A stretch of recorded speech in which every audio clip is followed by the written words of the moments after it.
नमस्कार, छत्तीसगढ़ कौशल्या भूमि में आप सभी का स्वागत है। मैं हूं आपके साथ प्रज्ञा मिश्रा। बुलेटिन की शुरुआत करेंगे बड़ी और अहम खबर के साथ। तो सबसे पहले बात कर लेते हैं, खबर बलौदाबाजार से है, जहां एक गंभीर मामला सामने आया है। आपको बता दें, एक झोला छाप डॉक्टर की लापरवाही से एक मरीज की जान चली गई। दरअसल मृतक को इलाज के नाम पर डॉक्टर ने उसके शरीर में 9 इंजेक्शन लगा दिए। इससे हालात बिगड़ती गई और 3 दिन बाद उसकी मौत हो गई।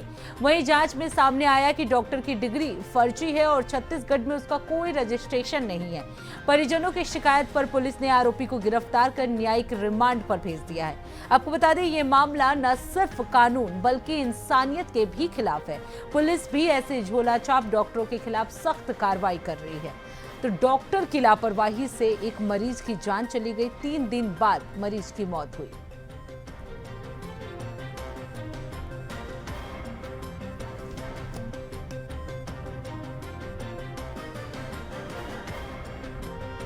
तो बलौदाबाजार का ये पूरा मामला है, जहां एक डॉक्टर झोला छाप डॉक्टर की लापरवाही की वजह से एक मरीज की मौत हो गई।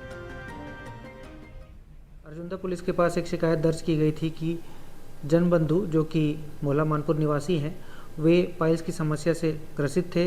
उनका संपर्क अर्जुंदा थाना अंतर्गत एक डॉक्टर जिनका नाम रेखराम साहू था, जो कि अनक्वालिफाइड मेडिकल प्रैक्टिशनर थे, जिनको क्वैक कहा जाता है या फिर झोला छाप डॉक्टर कहा जाता है।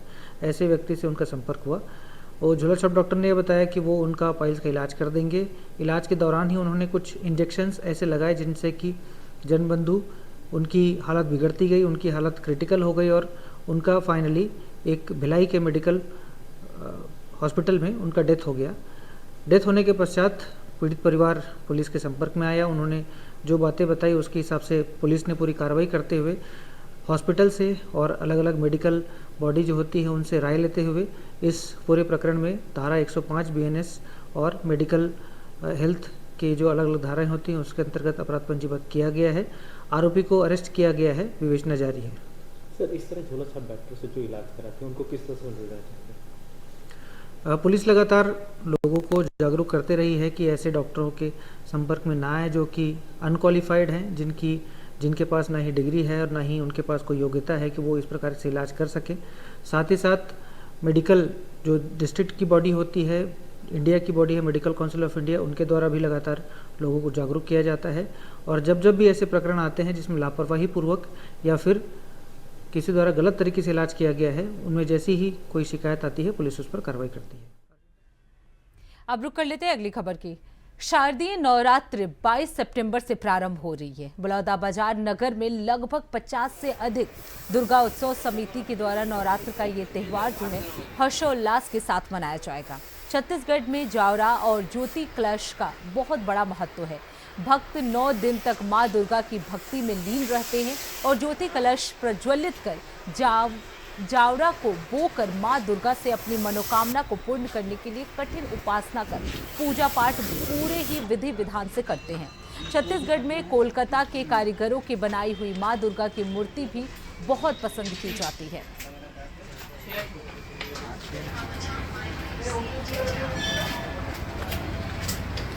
इस समय नवरात्रि 22 सितंबर को बैठने वाली है और यहाँ पर दुर्गा जी की जो मूर्तियों का बनना काम बहुत तेजी से चल रहा है। आपको बताएं, यहाँ पर छत्तीसगढ़ में कलकत्ता की मूर्तियों को बहुत पसंद करते हैं और यहाँ पर लगभग 70 मूर्तियों का ऑर्डर कलकत्ता के कारीगरों को मिला हुआ है। आपको बता दें कि ये यहाँ पर कारीगर हैं पलाश विश्वास है, यहाँ पर जो हर साल यहाँ पर मूर्ति बनाते हैं, इनको 70 मूर्तियों का ऑर्डर मिला है और ये लगातार 11 इनके पास कारीगर है जो कलकत्ता से आए हुए हैं। और पलाश भाई, कैसी मूर्तियां बना रही, कैसी यहाँ की मांग है, कितनी मूर्ति बना रहे हो, कब तक आप दे रहे हो? 22 तारीख को दुर्गा जी बैठने वाली, आप किसी भी हालत में आपको गांव में जाना है तो इस साल क्या थोड़ा मिट्टी का जो कपड़ा, मिट्टी का सजावट, मिट्टी का बाल जो है, इसका मतलब डिमांड बहुत ज्यादा है इस बार। मिट्टी का श्रृंगार फगार बहुत लोग पसंद कर रहा है और अम्बे माता का रूप में शेर को बैठा हुआ इसको ज्यादा पसंद कर रहे हैं। महंगाई की मार कैसी लग रही है?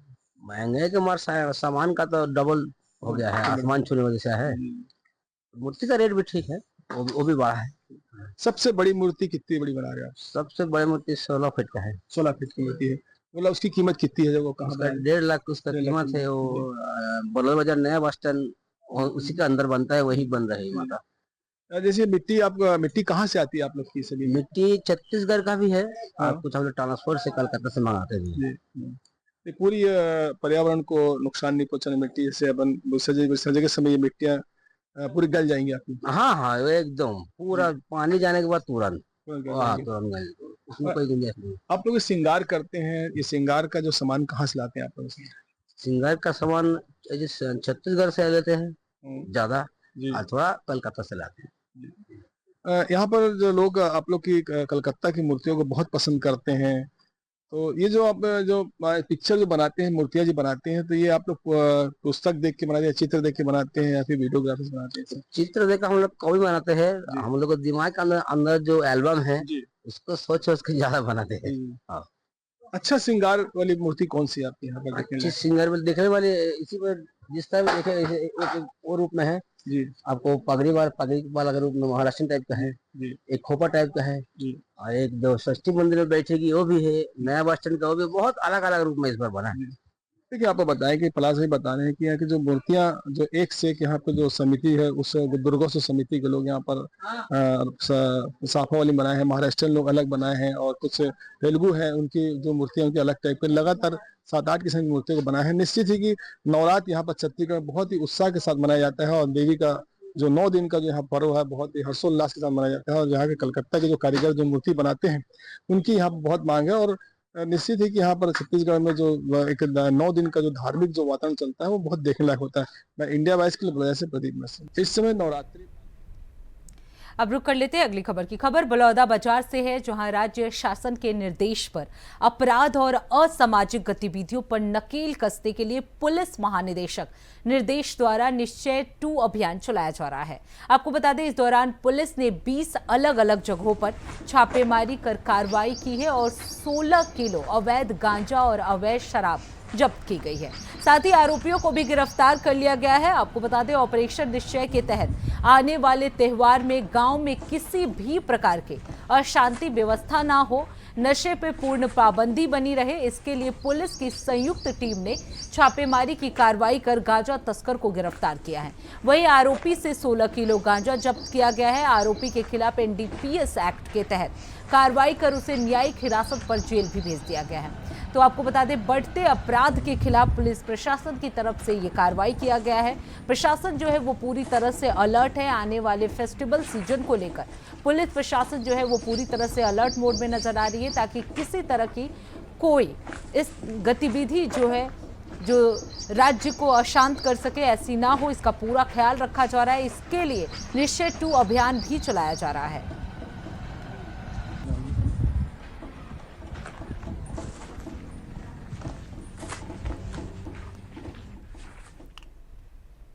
अब रुक कर लेते हैं अगली खबर की। खबर बलौदा बाजार से है, जहां नगर के 2 युवकों ने मोटरसाइकिल से 16 दिन में 4400 किलोमीटर का सफर पूरा किया है। ये युवक उत्तराखंड के 4 धाम की यात्रा किए, बद्रीनाथ और केदारनाथ, गंगोत्री और यमुनोत्री की। दोनों युवकों ने बलौदा बाजार के लिए इतिहास रच दिया है। उत्तराखंड स्थित केदारनाथ, बद्रीनाथ, गंगोत्री आदि के 4 धाम की यात्रा दोनों युवकों ने बाइक के जरिए साहसिक पूर्ण तरीके से की। आपको बता दें, ये दोनों युवकों ने अपनी यात्रा 2 सितंबर को बलौदा बाजार के शिव मंदिर भूतेश्वर नाथ से शुरू की थी। युवकों ने कहा कि विभिन्न यात्रा में किसी प्रकार का कोई भी तकलीफ नहीं हुई। वो हरिद्वार, ऋषिकेश होते हुए उत्तराखंड के सोमप्रयाग तक ये यात्रा किए। यहाँ से केदारनाथ की यात्रा लगभग 22 किलोमीटर पैदल चलकर की जाती है। सभी यात्राएं उन्होंने 2 पहिया वाहन से ही पूर्ण की।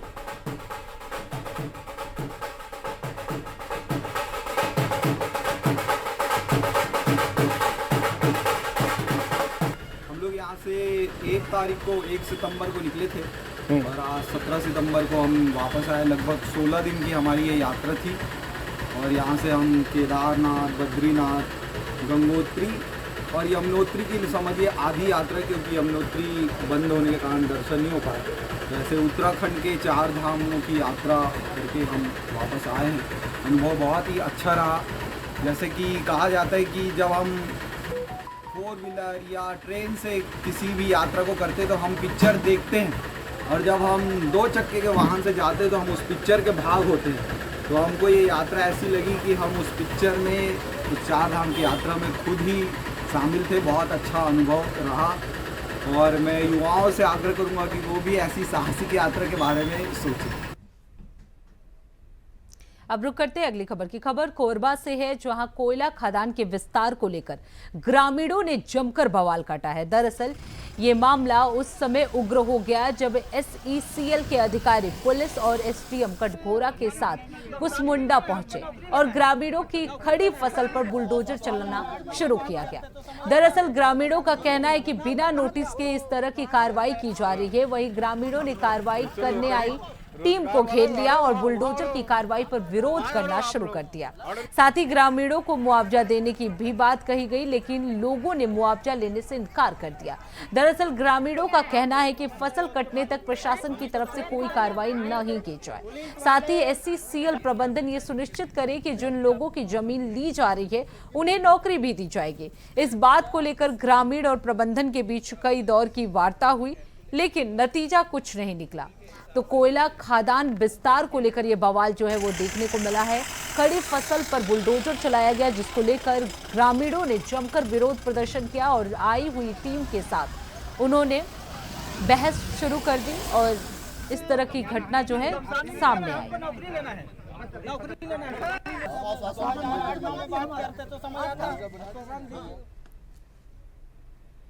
अब रुक करते हैं अगली खबर की। खबर पिथौरा से है, जहां सुने मकान का ताला तोड़कर लाखों की चोरी करने का मामला सामने आया है। दरअसल नगर से लगे कर्मचारी कॉलोनी में बीती रात एक खाली मकान के ताले तोड़कर लाखों रुपए के सोने चांदी के जेवरात और टीवी सहित इलेक्ट्रॉनिक सामान की चोरी की गई, जिसके बाद इलाके से हड़कंप मच गया। दरअसल अज्ञात चोरों ने करीबन 3 लाख रुपए के सामान चोरी होने की वारदात को अंजाम दिया है। वहीं लोगों ने इस बात की जानकारी पुलिस को दी। मौके पर पहुंची पुलिस ने मामले की जांच जो है वो शुरू कर दी है।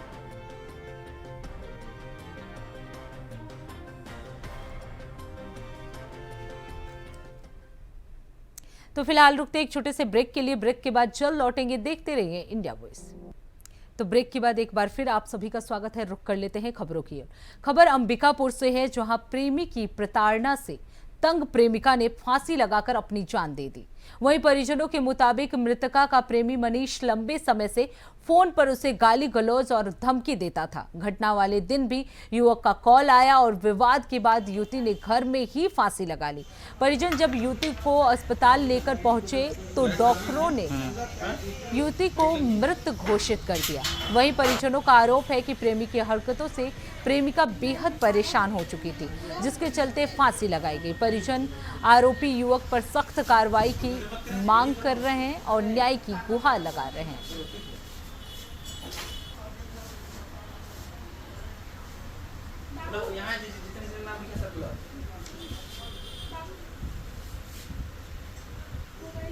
तो लड़की मेरी बहन थी, सहोदरी, और जो लड़का था वो मेरे भाई बता रहा था कि लड़ाई मोबाइल में बात हो रहा था तो गाली गलौज कर रहा था। उसके बाद मेरी बहन फांसी लटका ली।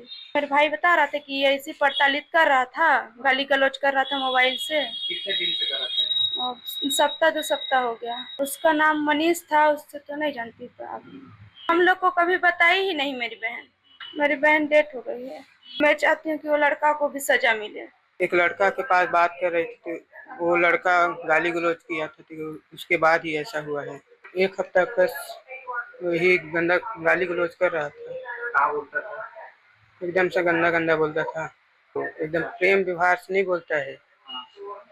क्यों ऐसा बोलता था? नहीं पता क्यों बोलता था, लेकिन उतना तो मैं भी नहीं जानता हूँ। फांसी लगा दी उसकी चाबी।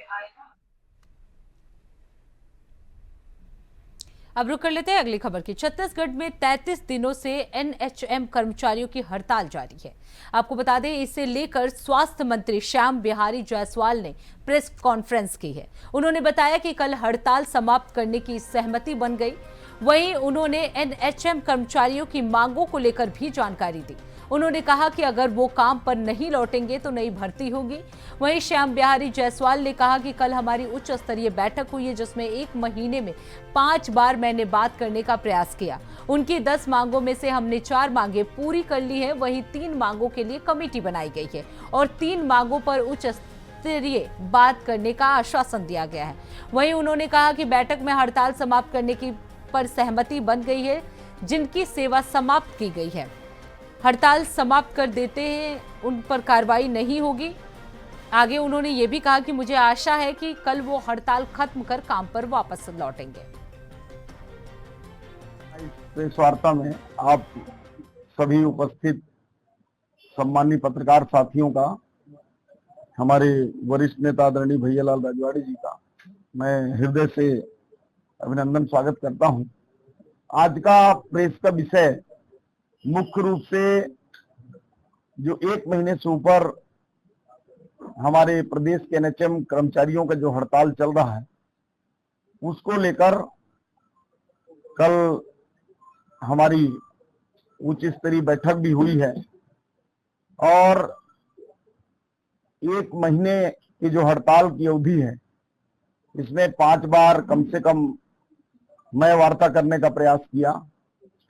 हमारे एमडी एनएचएम, सेक्रेटरी हेल्थ और सभी स्तर पर हम लोगों ने वार्ता किया, परंतु ये चिंता का विषय है कि प्रदेश में 1 महीने से स्वास्थ्य सुविधाओं को लेकर जनता के बीच में और आम जनों के बीच में एक प्रश्न उपस्थित हुआ होगा। उन सभी समाधानों के लिए आज का प्रेस वार्ता हम कर रहे हैं। जैसा कि विगत 18 अगस्त से एनएचएम कर्मियों की हड़ताल चालू हुई और उनके द्वारा 10 सूत्री मांग को लेकर हड़ताल किया गया। इन 10 मांगों में हमने 4 मांगे उनकी पूरी तरह अक्षरशः पूर्ण कर दिया।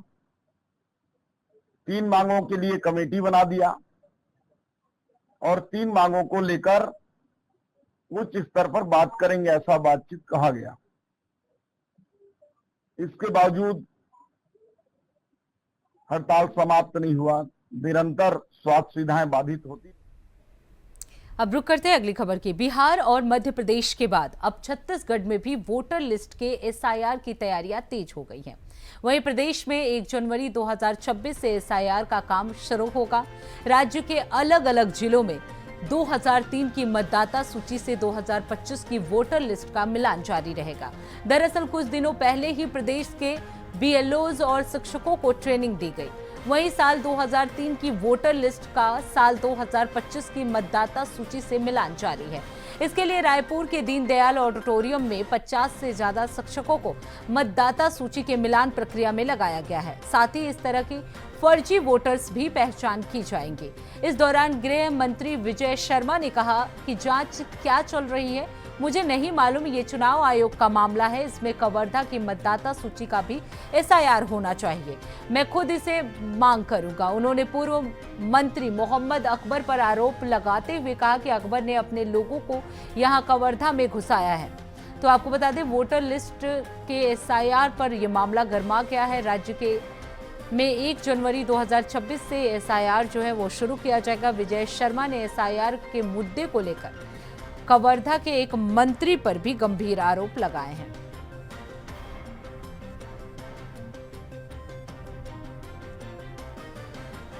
अगस्त महीने में हुआ करती है भाई, और इस बार स्पेशल है। हाँ, तो मतदाता सूची के शुद्धिकरण के लिए की जाने वाली प्रक्रिया गलत है कि सही है, कोई बता दें। और इसका विरोध राहुल गांधी क्यों करते हैं? मैं तो खुद कवर्धा के लिए एसआईआर की मांग करता हूं, होना ही चाहिए। किस तरीके से लोग ने फॉर्म 6 यूज कर करके अपना नाम जुड़वाया है। तो जहां भी नाम डुप्लीकेशन होता है उसको ठीक करने के लिए या कोई और संशोधन है उसका चांस लोगों को देने के लिए ये नियमित प्रक्रिया है, होनी ही चाहिए।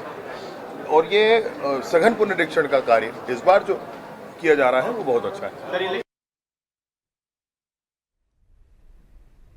अब रुक कर लेते हैं अगली खबर की। भारतीय राष्ट्रीय राजमार्ग प्राधिकरण यानी NHAI जहां एक ओर देश में सड़कों का जाल बिछा रहा है, वहीं दूसरी ओर राजमार्गों के किनारों और डिवाइडर्स पर पौधे लगाकर ग्रीन कॉरिडोर भी तैयार किया जा रहा है।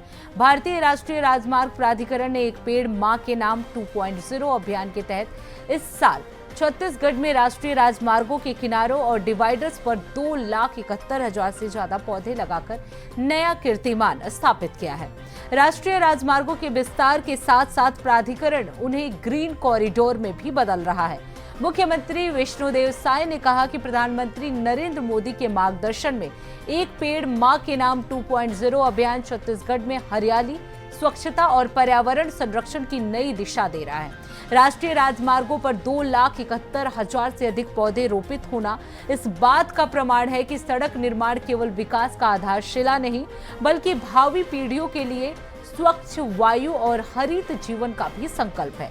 राष्ट्रीय राजमार्ग छत्तीसगढ़ में नागरिकों को तरक्की की राह के साथ ही हरियाली की छांव भी मिल रही है। उन्होंने कहा, ग्रीन कॉरिडोर का ये प्रयास छत्तीसगढ़ को न यातायात सुविधा में बल्कि पर्यावरणीय संतुलन में भी देश के अग्रणी राज्यों में स्थापित करेगा।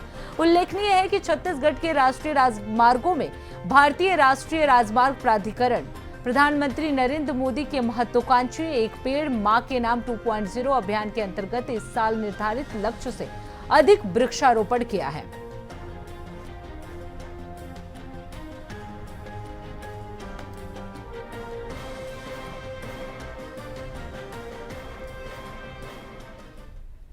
अब रुक कर लेते हैं अगली खबर की। सीएम विष्णुदेव साय से राजधानी रायपुर में छत्तीसगढ़ प्रदेश NHM कर्मचारी ने मुलाकात की है। इस दौरान प्रतिनिधि मंडल ने अपनी प्रमुख मांगों के समाधान पर सरकार का आभार व्यक्त किया और कहा कि प्रदेश व्यापी हड़ताल को हम समाप्त करने की जानकारी देते हैं। उन्होंने बताया कि 21 सितंबर से प्रदेश भर के NHM कर्मचारी पुनः कार्यभार ग्रहण करेंगे। सीएम ने कर्मचारियों के निर्णय का स्वागत करते हुए जनहित और राज्य हित में सराहनीय कदम बताया। उन्होंने कहा कि राज्य सरकार हर कर्मचारी को अपने परिवार का अभिन्न हिस्सा मानती है और उनकी जायज मांगों के प्रति सदैव ही संवेदनशील रहेगी। मुख्यमंत्री ने कहा, प्रदेशवासियों के स्वास्थ्य को सर्वोच्च प्राथमिकता देते हुए सरकार ने सदैव ठोस पहल की है। सीएम ने NHM कर्मचारियों से बैठक की और बैठक के बाद कर्मचारियों ने यह फैसला लिया कि वो अपना हड़ताल वापस ले रहे हैं और सोमवार से वो कार्य पर वापस लौट जाएंगे।